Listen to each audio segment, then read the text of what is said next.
Hello there folks, I'm Dan Brown from sortofinteresting.com and today you're joining me at the Parish Church of the Blessed Virgin Mary, and my goodness me, I bet there's a good view from the top of that tower. I suppose it'd also be a good idea at this point to say that we're in Ellesmere in Shropshire. You just saw the water of the mere there, and well, let's get stuck into this church tower. As you can see, the little windy steps up the way are everything you would imagine from this beautiful old building. We've got the first room, which is obviously where the actual bell ringers stand and do their bell ringing. And one of the things that I love about these old church towers is I've been up the Oswestry Church Tower, which is a very similar layout, is the way the rope goes up through the floors to the bells, which we'll see as this video continues before we get up to the top for a good view. Now, these peel boards are commemorative of when various ringers did these extreme sort of extraordinary sets of bell ringing for hours on end, and you saw that first board was from 1730, and I just think stuff like that is just absolutely awesome.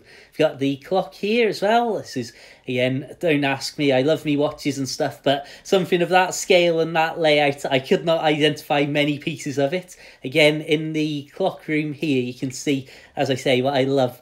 The strings, the cords, the ropes, that's the word I'm looking for, going straight up through the floors. And again, just look at these roofs as well, like these, the actual beams and that holding the floors above up. I just think these have been around for hundreds of years with so much weight on them. You can see up here in the bell room, this is, I mean, it's just extraordinary. The amount of weight, and you can imagine hundreds and hundreds of years ago having to lift these up manually. It's incredible that they do it in this day and age, but considering the confines and the limitations of the technology in centuries gone by, it is just amazing what they managed to achieve. Again, I just love looking up and seeing all of that incredible woodwork that's been there for goodness knows how long, keeping everything just about in some sort of steady order. You can certainly tell on some floors that the floors are a little bit uneven, I'll say that much. Now, this was a little amusing thing. When you get to the actual roof of the tower, you can see that tiny little doorway that you have to get on your hands and knees to crawl out of. But then, so you just have a quick look, just wanted to show you some of the stonework here on the little turrets, the little corner parts here. And, well, I suppose it's about time we had a proper look at that view, because it's just absolutely beautiful up here. I think looking down onto the main section of the church, it sort of puts the building itself into scale and perspective. You've got the old gravestones around and that. But then this sums up what I love about Ellesmere. And as I say in these videos, what I love about being from Shropshire and having grown up around all these places, look at how rural this is. I mean, it's just a beautiful environment to be in.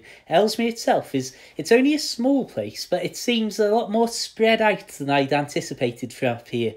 And if I just pan us back and zoom in here, there's another thing that I noticed while I was up there, and that's this tiny little white puff of smoke in the middle of the screen now. That is all the way over at Chirk. That's the chimneys of Kronospan, as far as I could tell. If I'm completely wrong about that, please give me some earache and grief in the comments below.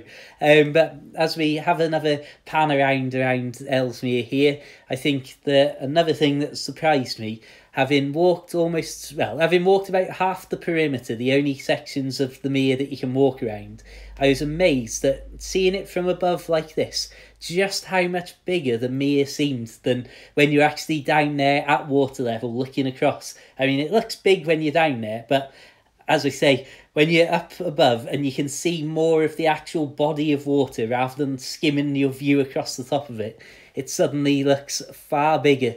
And hopefully, in the not too distant future, I will be doing a few videos and doing some filming from an inflatable kayak in the middle of that. So stay tuned for that.